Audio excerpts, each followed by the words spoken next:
Assalamualaikum warahmatullahi ta'ala wabarakatuh. Bismillah, masya'Allah, la yasuqul khair illallah. Bismillah, masya'Allah, la yasrifu su' illallah. Bismillah, masya'Allah, ma kana min ni'matin faminallah. Bismillah, masya'Allah, la hawla wa la quwwata illa billahil aliyyil azim. Amma ba'd. Alhamdulillah, wassalatu wassalamu ala rasulillah Sayyidina Muhammad ibn Abdullah wa ala alihi wa sahbihi wa man walah. ولا حول ولا قوة إلا بالله العلي العظيم. أما بعد. قالوا سبحانك لا علم لنا إلا ما علمتنا إنك أنت العليم الحكيم. رب اشرح لي صدري ويسر لي أمري واحلل عقدة من لساني يفقه قولي. آمين يا رب. Hadirin hadirat rahimani wa rahimakumullah, yang sama-sama kita muliakan dan kita hormati guru kita semua, Al-Kiai Al-Ustaz Aba Husni hafizahullahu wa ra'ah. Insyaallah beliau beserta keluarga besar beliau senantiasa dijaga oleh Allah Subhanahu wa ta'ala, dan apapun yang menjadi hajat-hajat beliau duniawi maupun ukhrawi, selama itu diridhoi oleh Allah Subhanahu wa ta'ala, insyaallah dipermudahkan oleh Allah Subhanahu wa ta'ala. Dan kita berharap kepada semua para pecinta Nabi Muhammad SAW yang telah hadir, wabil khusus kepada Al-Habib Ali, Al-Habib Abdullah bin Ali Al-Kaf. Insyaallah beliau senantiasa juga dipanjangkan umurnya oleh Allah Subhanahu wa ta'ala, agar senantiasa membimbing kita selalu dekat dengan Nabi Muhammad sallallahu alaihi wa ala alihi wasallam. Dan tidak lupa kepada semua para pencinta Nabi Muhammad sallallahu alaihi wasallam yang dirahmati oleh Allah, apapun yang menjadi niat baik kita di malam ini insyaallah dikabulkan oleh Allah Subhanahu wa taala.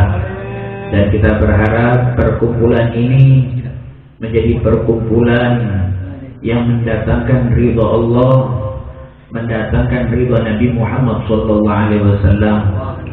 Dan kita berharap perkumpulan ini menambahkan cinta kita kepada Nabi Muhammad sallallahu alaihi wa ala alihi wasallam.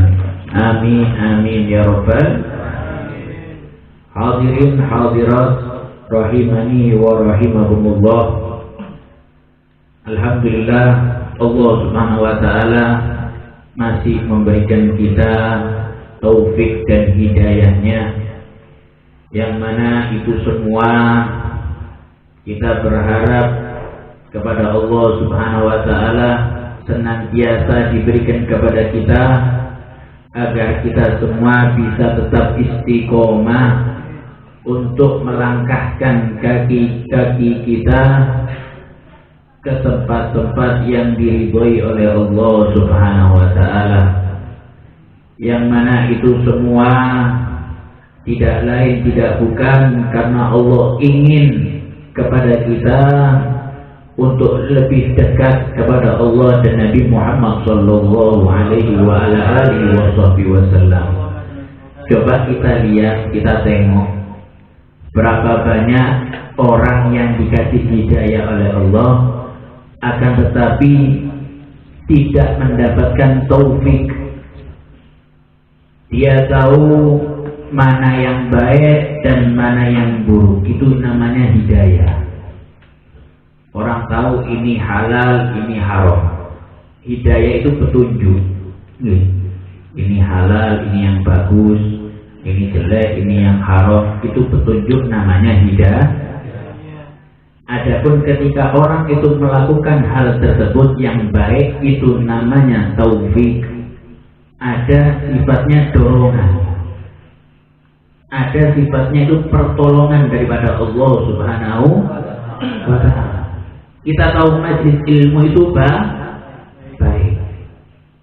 Karena majlis ilmu adalah peninggalan Nabi Muhammad sallallahu alaihi wa ala alihi wasallam. Innal anbiya'a lam yuwarridu dinara wala dirham wa innama warrasu ilma. Majlis ilmu seperti ini adalah peninggalan Nabi Muhammad sallallahu alaihi wasallam. Nabi Muhammad enggak meninggalkan yang namanya emas dan perak. Yang ditinggalkan oleh beliau sallallahu alaihi wasallam yaitu ilmu. Saat ini kita ini hadir yaitu untuk mendatangi daripada warisan Nabi Muhammad sallallahu alaihi wa ala alihi wasallam. Dan kita berharap kita bisa mengambil warisan tersebut. Berapa banyak orang yang hadir majelis ilmu, maaf. Ketika dia hadir majelis ilmu, yang mengadakan majelis ilmu undang tokoh masyarakat yang mana dihadirkan untuk mengisi mau'izah, kadang-kadang maaf melenceng jauh daripada tuntunan Nabi Muhammad SAW. Yang dibahas hal-hal yang enggak bermanfaat, bahkan tidak membahas tentang syariat Nabi Muhammad SAW. Yang dibahas tentang politik, yang dibahas tentang hal-hal yang negatif, hal-hal yang porno, kadang-kadang na'udzubillahi min dzalik, dan kadang-kadang menggunjing, bahas sana, bahas sini. Kalau kita lihat Nabi Muhammad SAW, la yaqulu wa la yaf'alu illa ma'rufa. Nabi Muhammad SAW itu nggak pernah berucap, nggak pernah melakukan hal kecuali yang ma'ruf, kecuali hal-hal yang baik. Itu sifat Nabi Muhammad SAW. Berapa banyak orang mengatakan dirinya sebagai seorang ulama, mengatakan dirinya sebagai warisan daripada Nabi Muhammad SAW, akan tetapi hanya surah, bentuknya tok. Kalau kita lihat, masya Allah nih, imaman nih, jubahan, surbanan nih, pimpinan nih, mari menunggu sembarang, subhanallah. Bentuknya mengikuti sunnah Nabi Muhammad SAW. Akan tetapi perilakunya, amal perbuatannya jauh. Amal perbuatannya kadang-kadang nggak mencontohkan, tidak mencerminkan Nabi Muhammad SAW. Kita sebagai daripada umatnya Nabi Muhammad SAW, kita minta sama Allah. Ketika kita hadir majlis ilmu seperti ini, kita minta, ya Allah, saya niat hadir majlis ini untuk mendapatkan ilmu yang bermanfaat. Kadang-kadang kita ini tahu ini sunnah Nabi Muhammad SAW, qobliyah, ba'diyah. Setelah sholat fardu melakukan qobliyah, ba'diyah. Itu termasuk sunnah Nabi Muhammad SAW. Memakai siwak, masuk masjid, ya, kaki kanan keluar kaki kiri, dan lain sebagainya. Banyak yang kita tahu tentang sunnah Nabi Muhammad SAW. Akan tetapi pertanyaannya, berapa banyak yang sudah kita amalkan, yang kita ketahui tentang sunnah-sunnah Nabi Muhammad SAW. Kadang-kadang kita ini sudah tahu sunnah Nabi, nggak dijalankan. Yang seperti ini ilmunya hanya surah, gambar itu orang yang berilmu, akan tetapi hakikatnya nol. Nah, kita ini ingin menjadi umatnya Nabi Muhammad SAW yang betul-betul memang mempelajari syariat Nabi Muhammad SAW dan mengamalkan daripada ilmu yang kita ketahui.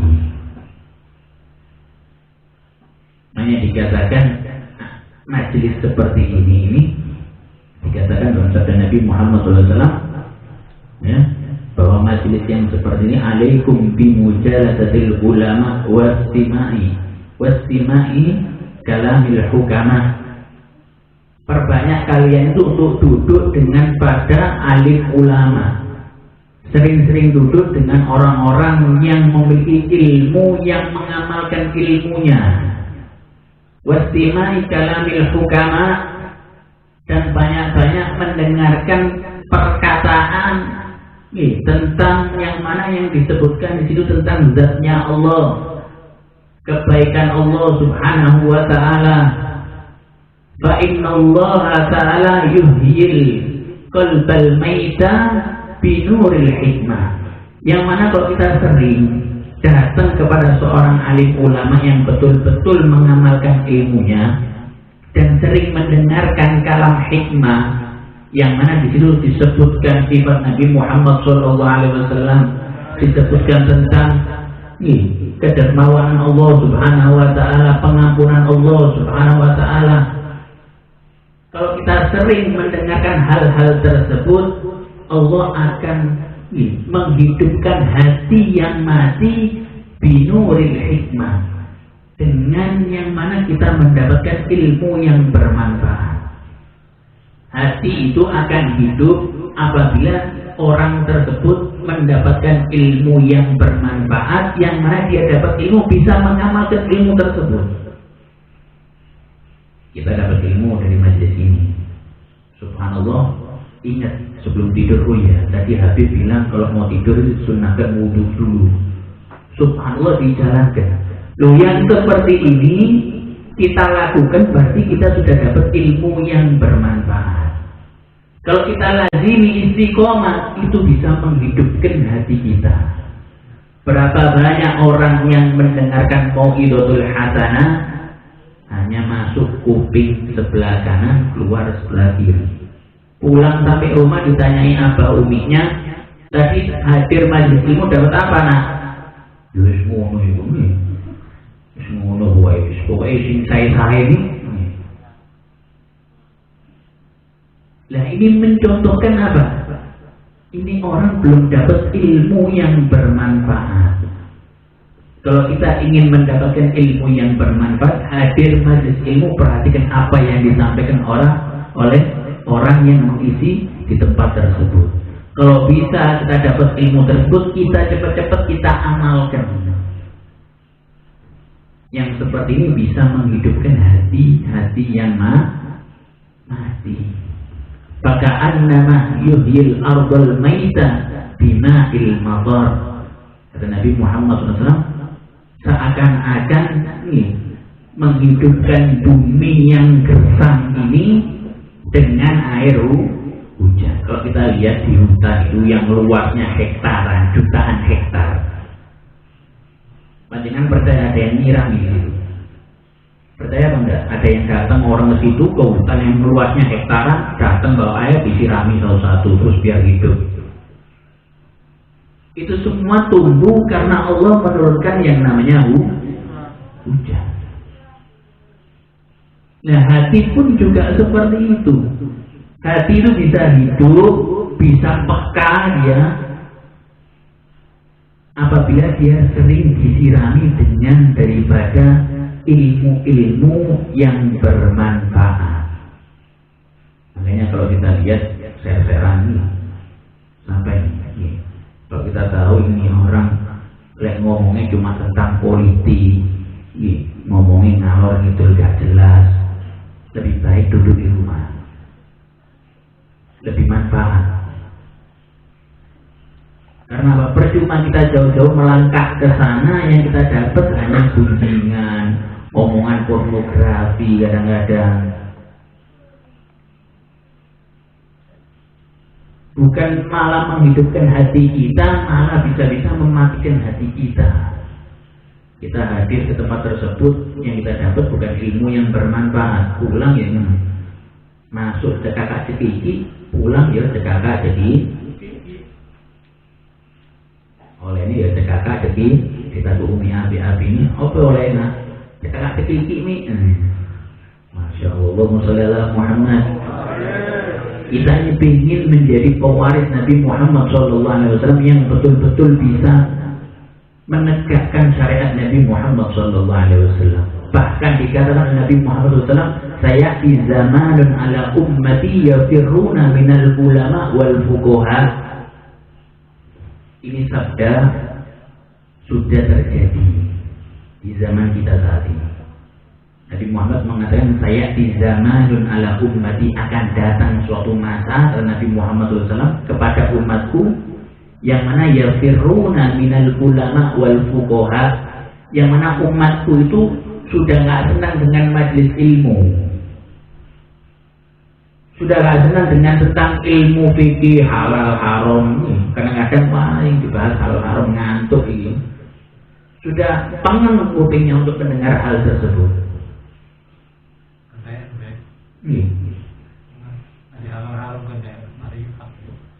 Masya Allah, Musallallahu Muhammad. Kadang-kadang sudah nggak mau tahu, bahkan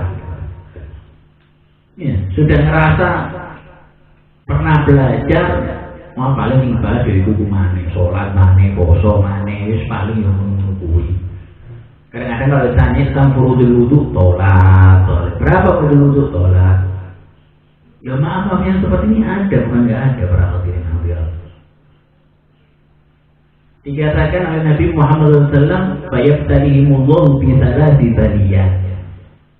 Orang yang seperti ini, yang dia sudah nggak suka dengan majelis ilmu, dibahas tentang hukum halal haram, dibahas tentang daripada syariat Nabi Muhammad SAW, Allah akan memberikan musibah dengan 3 musibah dari Nabi Muhammad SAW.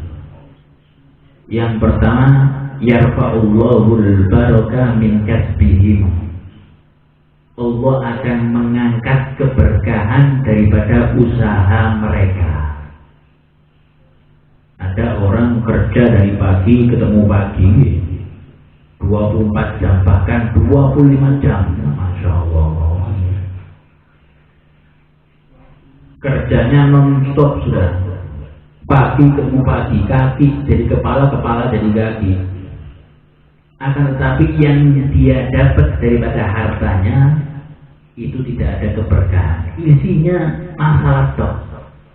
Dapat uang, untung 10 juta. Subhanallah, besok dapat 2 hari anaknya sakit. Keluarkan bukan hanya 10 juta, naik 12 juta.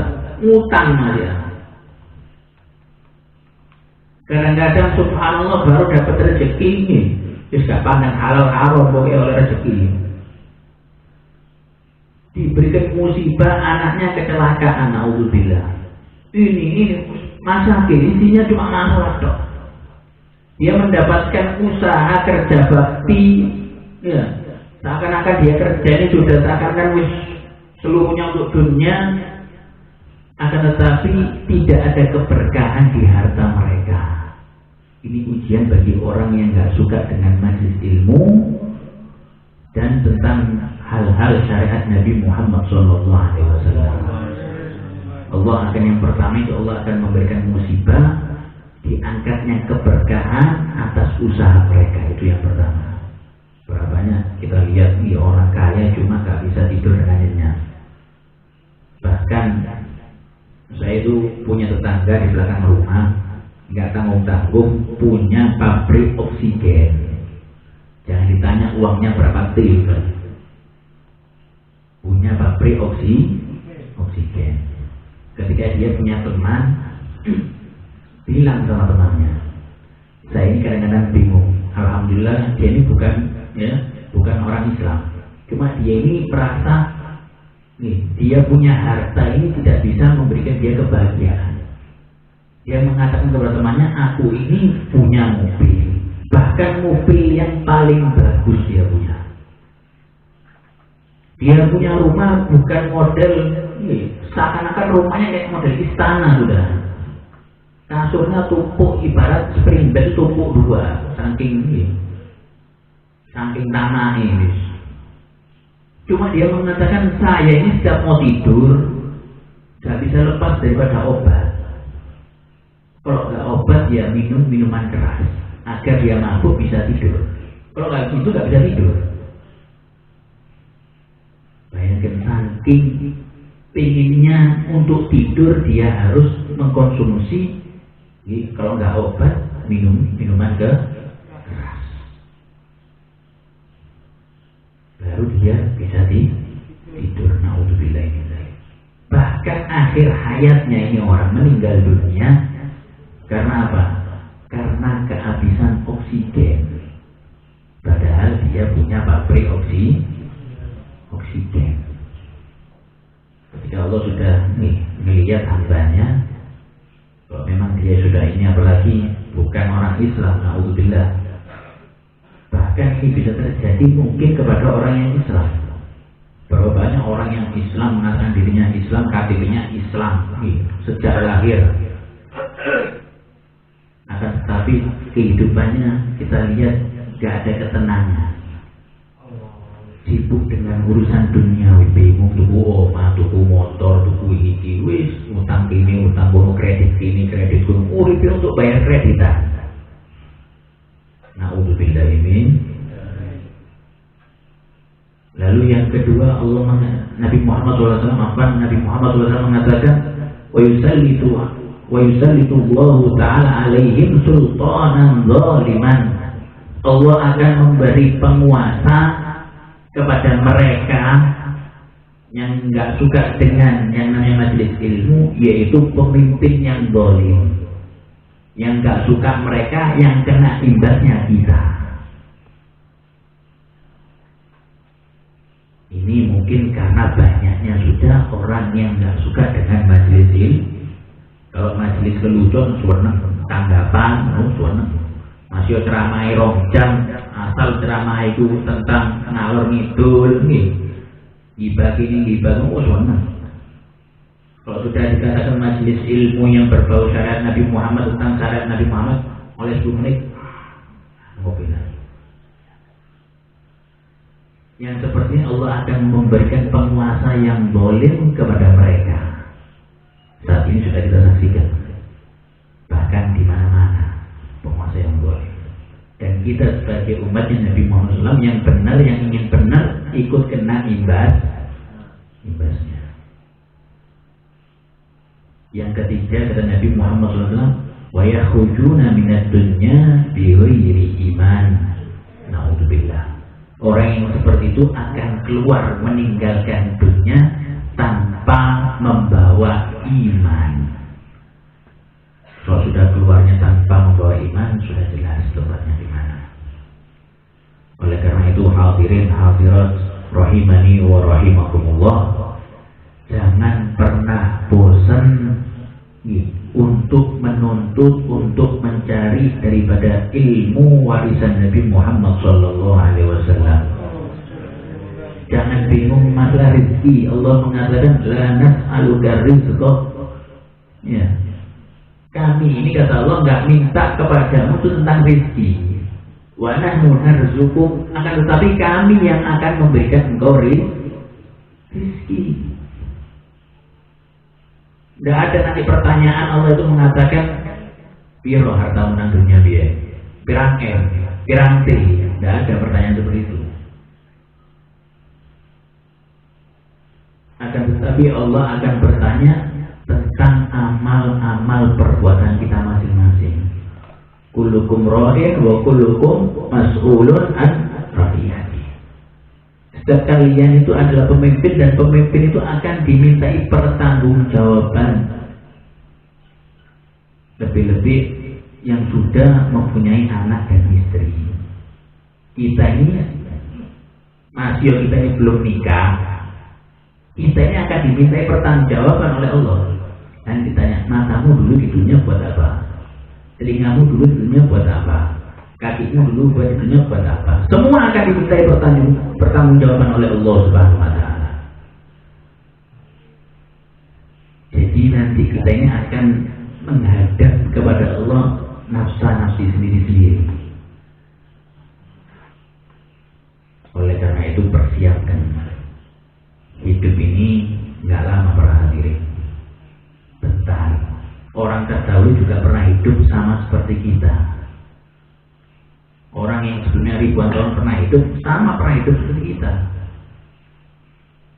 Mereka sudah meninggal lebih dulu, sekarang waktunya kita yang menempati dunia ini.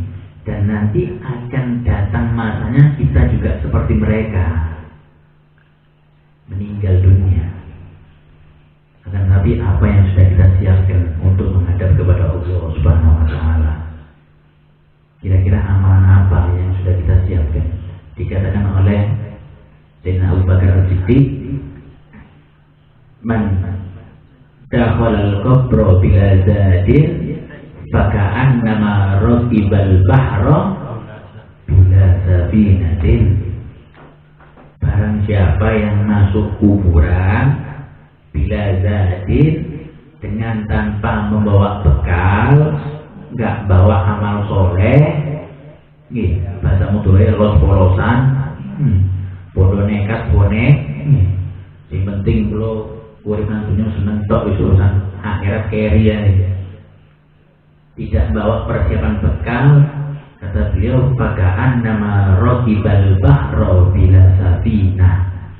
Seakan-akan ini orang melewati lautan, samudra lautan dengan tanpa membawa kapal, gak pakai kapal. Masih TNI Angkatan Laut. Kalau suruh nyebrang jatuh-jatuh. Suramadu, tak jamin kelelep tuh tenang. Mustahil. Orang pingin nyebrang lautan pasti dia bawa persiapan oksigen kah, kapal kah, butuh itu yang namanya persiapan. Nah kita pun yang hidup di dunia juga butuh yang namanya amal soleh. Dan insya Allah alhamdulillah mungkin kita berharap termasuk orang-orang yang bisa istiqomah untuk menjalankan daripada amal-amalan soleh. Dan kita berharap perkumpulan ini menjadi perkumpulan yang bermanfaat, perkumpulan yang bisa menambahkan cinta kita kepada Nabi Muhammad Sallallahu Alaihi Wasallam. Dan insya Allah kita berharap perkumpulan ini bisa menemukan kita, mengumpulkan kita dengan Nabi Muhammad SAW, bukan hanya di dunia, lebih-lebih kelak di akhirat bersama Nabi Muhammad Sallallahu Alaihi Wasallam. Amin amin ya rabbal alamin. Mungkin ini saja yang bisa saya sampaikan, kurang lebihnya saya mohon maaf. Hadza minni wa lakum minkum. Assalamualaikum warahmatullahi taala wabarakatuh.